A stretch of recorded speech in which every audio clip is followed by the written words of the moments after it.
Another pandemic on the scale of the Black Death, which wiped out half of Europe's population, is inevitable, says TV historian Dan Snow. The 14th-century plague was the most devastating in history, killing up to 200 million people worldwide.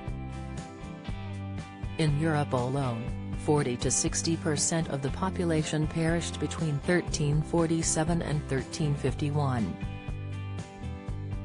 As the world recovers from COVID, TV favorite Dan, who presents Channel 5 documentary The Black Death, said, "Unfortunately, there are no two ways about it."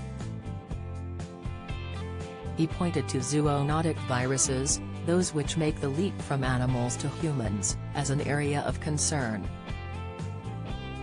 He said, "Bird flu doesn't tend to jump over to humans. But when humans do get it, it's horrific. But if bird flu has a tweak, and becomes more contagious, then we'd absolutely have a gigantic problem on our hands. We're very vulnerable to pandemic disease, as we now know. We're vulnerable to diseases jumping from animals to humans as we destroy animal habitats and more animals come into contact with us. Whether it's bat poo, in the case of Ebola, or influenza from birds, it happens, unfortunately. Bubonic plague should not be our top concern, experts say. One reason is that those who survived the 14th-century disaster were likely to have been better able, genetically, to ward it off.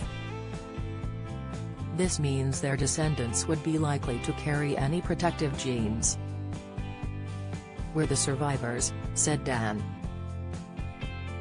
The research suggests those who survived were more likely to have a particular piece of DNA, and therefore that DNA tag is now far more common.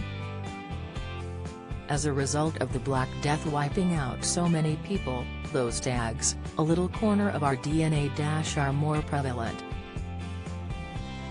Professor Tori King, a DNA expert from Leicester University who appeared in the documentary, explained, "The bacteria Yersinia pestis, the bacteria that caused the Black Death, is still with us.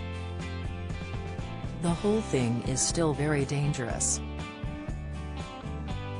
There was an outbreak in Madagascar relatively recently and somebody died from it in California in 2020. But we're in a good place now because we've got ways of containing it. We've got antibiotics and precautions we can take. And the more we know about it, the more we can develop vaccines against it." The Black Death, out now, My 5.